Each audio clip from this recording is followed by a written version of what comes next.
इसलिए तुम्हें कहूं, इसे ठीक से सुन और समझ लेना। धर्म बड़ी सीधी चीज है, लेकिन मन के कारण पुरोहितों ने धर्म को बहुत जटिल बनाया, क्योंकि जटिल की ही अपील है। तो उल्टी सीधी हजार चीजें धर्म के नाम से चल रही। उपवास करो, शरीर को सताओ, शीर्षासन करके खड़े रहो, उल्टा सीधा बहुत चल रहा है। और वो चलता इसलिए है क्योंकि तुम्हें जचता है। अगर मैं तुमसे कहूं कि बात बिल्कुल सरल है, बात इतनी सरल है कि कुछ करना नहीं है, सिर्फ खाली शांत बैठ के भीतर देखना है, तुम मुझे छोड़ के चले जाओगे। तुम कहोगे जब कुछ करने को नहीं है तो क्यों समय खराब करना, कहीं और जाएं जहां कुछ करने को हो।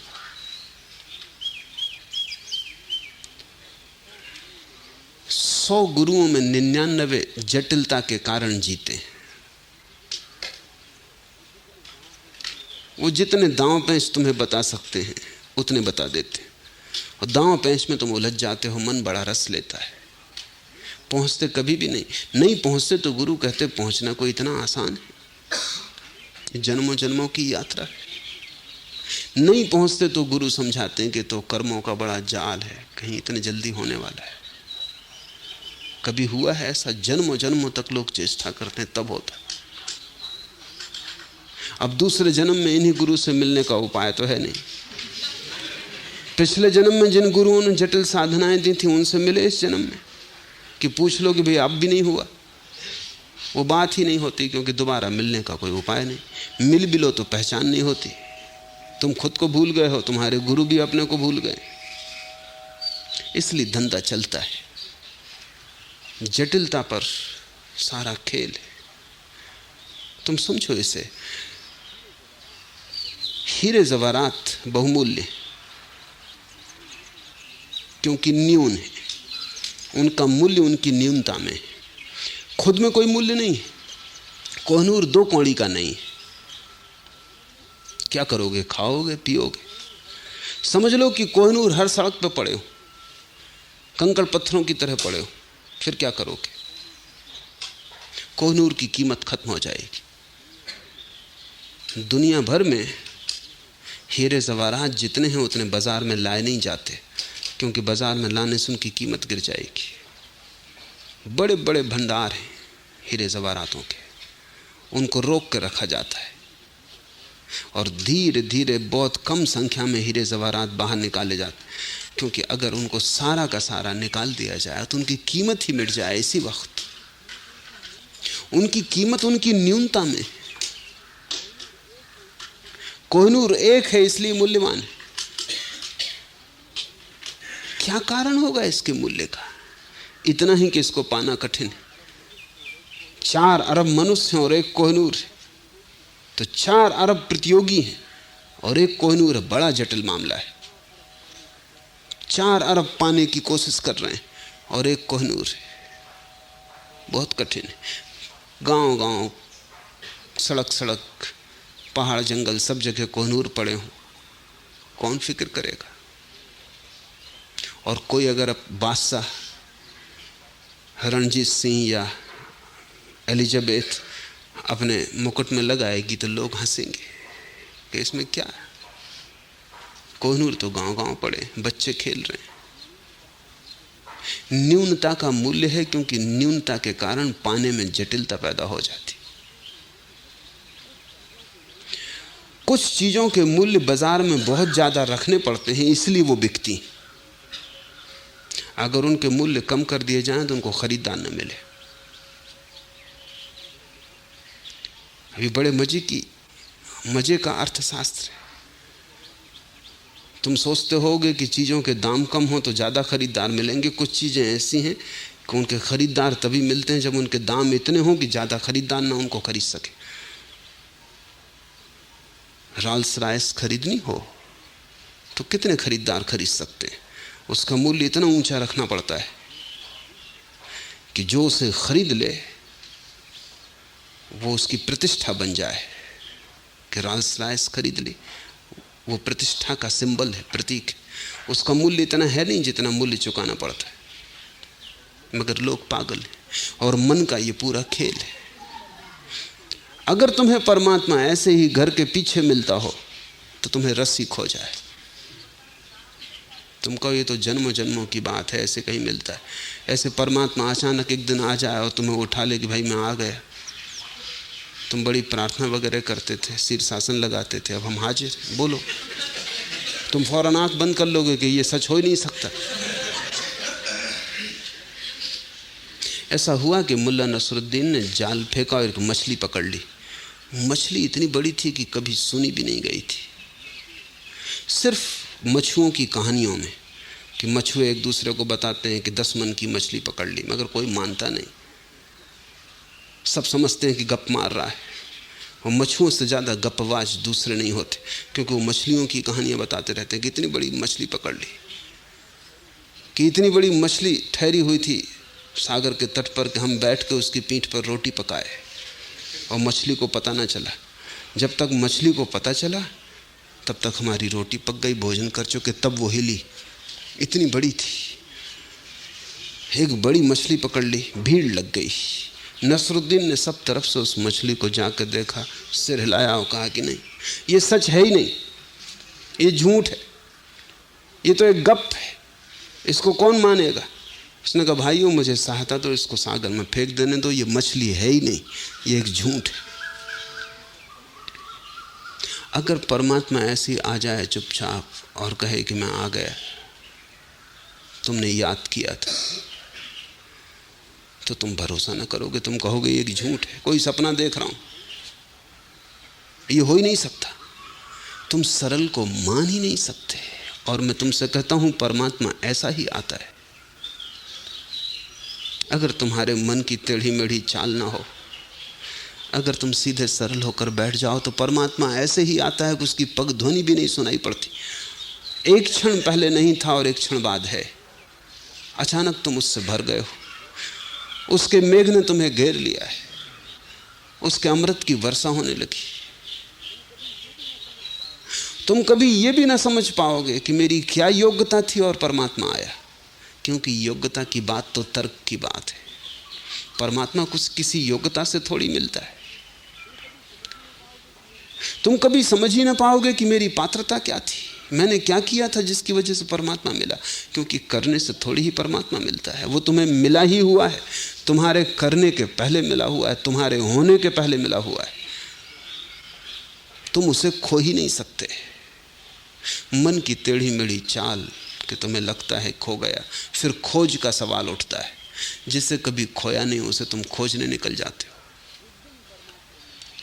जिस दिन परमात्मा मिलता है उस दिन प्रसाद रूप अकारण मिला ही हुआ है। तुम जरा बैठो, तुम दौड़ो मत, तुम थोड़े मन को विसर्जित करो, तुम मन की मत सुनो, तुम मन के धुएं से जरा अपने को मुक्त करो और पार ले जाओ। तुम जरा मन की घाटी से हटो, थोड़ा सा फासला मन से, और परमात्मा से सारी दूरी मिट जाती। इसे हम ऐसा कह सकते हैं कि जितना मन के पास हो तुम, उतने परमात्मा से दूर, जितने मन से दूर उतने परमात्मा के पास। बस ऐसा ही सीधा साफ गणित है। जितने मन से दूर उतने परमात्मा के पास। जिस दिन मन नहीं उस दिन तुम परमात्मा हो। परमात्मा को तुमने खोया नहीं है, मन को तुमने पा लिया है, यही तुम्हारी अड़चन है। चलत कत टेढ़ो टेढ़ो रे, नौ द्वार नरक धरी मूंदे, तू दुर्गंध को बेड़ो रे। क्यों इतना तिरछा चलता है और क्यों इतनी अकड़? क्योंकि अकड़ के कारण लोग तिरछे तिरछे चलते। पैसा मिल जाए तो आदमी अकड़ के चलता है, इलेक्शन में जीत जाए तो देखो पैर जमीन पे नहीं पड़ते, तिरछा तिरछा चलता है। कबीर कह रहे हैं कि तेरी अकड़ का कोई कारण समझ में नहीं आता, नाहक ही अकड़ा हुआ है। अगर सच्चाई कहनी है तो अकड़ का तो कोई भी कारण नहीं है। 9 द्वार नरक धरी मूंदे, तेरे ही 9 द्वारों के कारण, नरक में गिरेंगे। 9 द्वार हैं शरीर के, 9 छिद्र, आंख, कान, नाक, शरीर के 9 छिद्र, जिनसे मन अपनी वासना को संसार में फैलाता है, जिन द्वारों से मन बाहर जाता है, पदार्थ से चिपटता है, दूसरे को पकड़ता है, परिग्रह बनाता है, लोभ, काम, क्रोध को पैदा करता है। तो कबीर कहते हैं 9 द्वार नरक धरी मूंदे, तेरे ही कारण और तेरे ही द्वारों के कारण नरक का द्वार खुलेगा। अकड़ किस बात की है? क्यों ऐसा तिरछा तिरछा जा रहा है? तू दुर्गंध को बेड़ो रे, और मैंने तुझसे कभी कोई सुगंध उठते देखी नहीं, सिवाय दुर्गंध के तुझसे कभी कुछ उठा नहीं। तू दुर्गंध का घर है, फिर भी अकड़ा फिर रहा है। इसे थोड़ा समझो। अपने ही मन से बात करनी ध्यान का एक बड़ा गहरा प्रयोग है। जब तुम अपने मन से बात करने लगते हो तो फासला हो जाता। जब तुम अपने मन से बात करते हो तो मन वहां, तुम यहां। तुम अपने मन से कहते हो चलत कत टेढ़ो टेढ़ो रे, फासला हो गया। तुम बोलने वाले हो गए, मन सुनने वाला हो गया।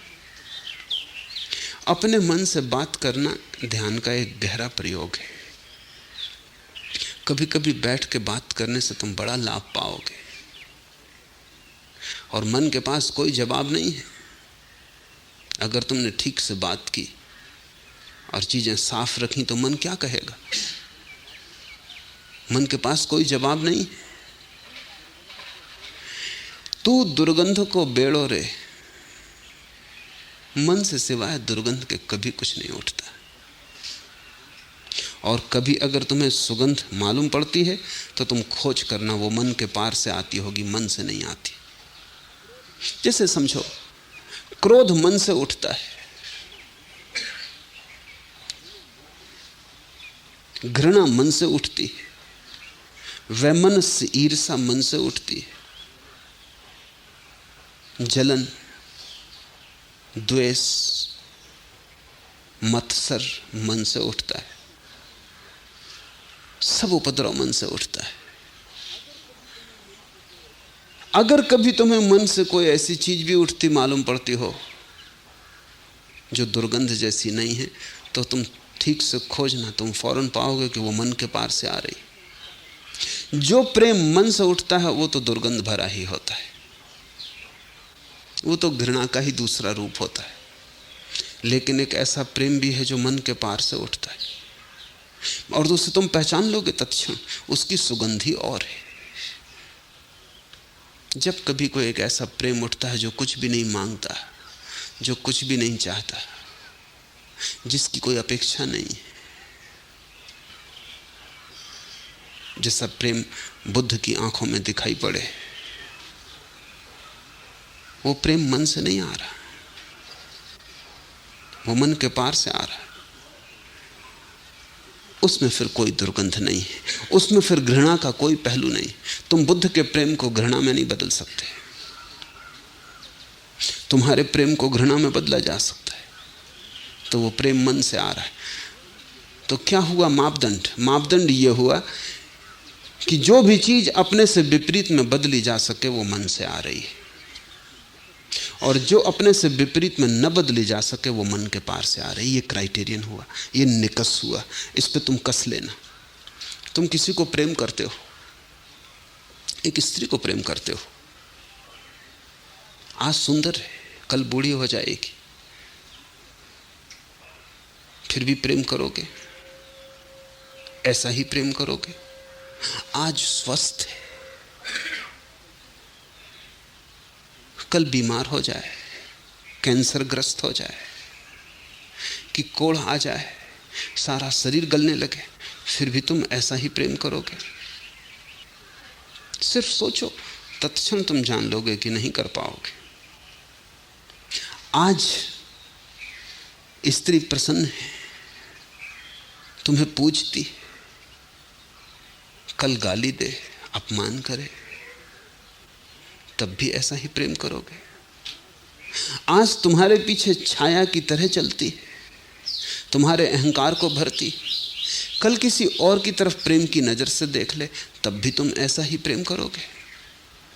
कल किसी और के पीछे चलने लगे, किसी और की छाया बन जाए, तब भी तुम ऐसा ही प्रेम करोगे। तो तुम्हारा प्रेम सशर्त है, उसमें कंडीशन है, वो लेन देन है। और अगर स्त्री ने किसी और को प्रेम कर लिया तो प्रेम करना दूर, तुम इसकी हत्या कर दोगे, तुम इसे गोली मार दोगे। तुम्हारा प्रेम घृणा में बदल सकता है। जो चीज अपने से विपरीत में बदल जाए, समझना कि मन से आ रही है, क्योंकि मन के पास द्वैत है, मन के पार अद्वैत है। अगर तुम्हारा प्रेम घृणा में न बदल सके, अगर तुम समझ लो कि संभव ही नहीं है कि मेरा प्रेम घृणा में बदल जाए, खोजना गौर से। अपने को धोखा देने का कोई सार नहीं है, क्योंकि किसी और को तुम धोखा नहीं दे रहे। तुम्हारी शांति अशांति में बदल सकती है तो समझ लेना मन का ही खेल है। तुम अगर ऐसी शांति को अनुभव करो जो कि कुछ भी न बिगाड़ सकेगा, जिसे कोई विघ्न बाधा न डाल सकेगा, तुम्हारी अशांति ऐसी हो, तुम्हारी शांति ऐसी हो कि उसे अशांति में बदलने का कोई उपाय ना हो सकेगा, चारों तरफ तूफान चलता रहे तो भी तुम्हारी शांति अडिग बनी रहेगी, तो तुम समझ लेना कि कुछ मन के पार से आ रहा है। मन के पार से जो आता है वो विपरीत में बदल नहीं सकता, क्योंकि उसका विपरीत है ही नहीं, वो अद्वैत से आ रहा है, उससे अन्य कोई है ही नहीं। कभी कभी तुम्हें सुगंध की खबर मिल सकती मन से भी, लेकिन वो सुगंध मन की नहीं है। मन से तो दुर्गंध ही उठती है, और जो भी तुम मन से करोगे तुम्हारा जीवन उतना ही दुर्गंध से भरता जाएगा। अगर तुम दुर्गंध से भर गए हो तो चेतो, कब तक मन पर भरोसा किए जाओगे? काफी कर लिया, हर चीज की हद होती है। चलतकत टेढ़ो टेढ़ो रे, नौ द्वार नरक धर मुंदे, तू दुर्गंध को बेड़ो रे। घर है तू दुर्गंध का, 9 द्वार खुलते हैं तो उससे नरक के, और अकड़ के तू चलता है। कुछ समझ में बात आती नहीं। कबीर अपने मन से कहते हैं, जे जारे तो होई भस्म तन, और जब जलाया जाएगा तो शरीर के साथ शरीर भस्म होगा, राख हो जाएगा, तू भी राख हो जाएगा। रहित किरम उही खाई, अगर कोई टुकड़े बच गए शरीर के आग से तो कीड़े मकोड़े खा लेंगे। अकड़ किस बात की है? किस लिए इतना सिर ऊंचा किए चल रहा है? ये पताकाएं किस लिए फहराए जा रही हैं? झंडा उठाने जैसा कुछ भी तो नहीं है। सूकर स्वान काक को भाखिन, छोड़ देगी चेतना, उड़ जाएगा पखेरु। हंस यात्रा पर निकल जाएगा तो तुझे सूअर, कुत्ते, कौए भक्ष बना लेंगे। तामे कहा भलाई, कुछ बात समझ में नहीं आती कि क्यों तू इतना अकड़ा है। फूटे नैन हृदय नहीं सूझे, मति एक ही नहीं जानी। तेरे कारण पाया तो कुछ भी नहीं, खोया बहुत। और बड़ी से बड़ी चीज जो खो दी है मन के कारण, वो है फूटे नैन हृदय नहीं सूझे। मन ने कब्जा कर लिया है इतनी तीव्रता से कि हृदय को बिल्कुल अलग ही तोड़ दिया है। मन की आंख सजग है और हृदय की आंख मन ने बिल्कुल अंधी कर दी, जैसे आंख पर तेजाब डाल दी हो हृदय की। फूटे नैन हृदय नहीं सूझे, जिससे मिला तो कुछ नहीं, पाया तो कुछ नहीं। हृदय के नैन तूने फोड़ डाले, तूने कब्जा कर लिया आंखों पर। तू एकाधिकारी हो गया, मोनोपोलिस्ट। तू कहता है हमसे ही देखो, और मन समझाता है कि हृदय अंधा है, देखना है तो हमसे देखो। मन कहता है प्रेम अंधा है, देखना है तो हमसे देखो, नहीं तो भटक जाओगे। और प्रेम एकमात्र आंख है, मन अंधा कहता है। मन तुम्हें हृदय की नहीं सुनने देता। जब तुम सुनते ही नहीं बड़े बड़े लंबे लंबे समय तक, तो धीरे धीरे हृदय की आवाज धीमी धीमी धीमी धीमी पड़ती जाती। और मन का शोरगुल इतना है कि वो आवाज सुनाई नहीं पड़ती। थोड़ा मन विदा हो, तुम्हारी थोड़ी दूरी बढ़े, तो पहली दफे तुम्हें पता चलेगा तुम्हारे भीतर हृदय भी है। और हृदय यानी एक अलग ही लोक, हृदय यानी एक नया ही आयाम, जीवन को जानने पहचानने की एक नई कीमिया। तुम नए ही हो जाओगे जब तुम हृदय से देखोगे। वही चीजें जो तुमने मन से देखी थी, वही चीजें तब तुम हृदय से देखोगे, तुम पाओगे बात ही बदल गई। अगर तुम मन से परमात्मा को देखोगे तो पत्थर से ज्यादा दिखाई नहीं पड़ेगा। अगर हृदय से तुम पत्थर को देखोगे तो परमात्मा से अन्यथा नहीं दिखाई पड़ेगा। जिन्होंने पत्थर की मूर्तियां बनाई हैं परमात्मा की, उन्होंने बनाई होंगी हृदय से, उन्हें परमात्मा दिखाई पड़ा। तुम भी जाते हो उसी मंदिर में, तुम्हें पत्थर दिखाई पड़ता है। पत्थर की मूर्तियां बनाने का बड़ा राज है। राज यही है कि अगर हृदय की आंख हो तो पत्थर दिखाई पड़ता ही नहीं, पत्थर रूपांतरित हो जाता है। पत्थर एक ऐसे अलौकिक रूप से आविष्ट हो जाता है कि कबीर ने कहा, महिमा कहीं न जाए।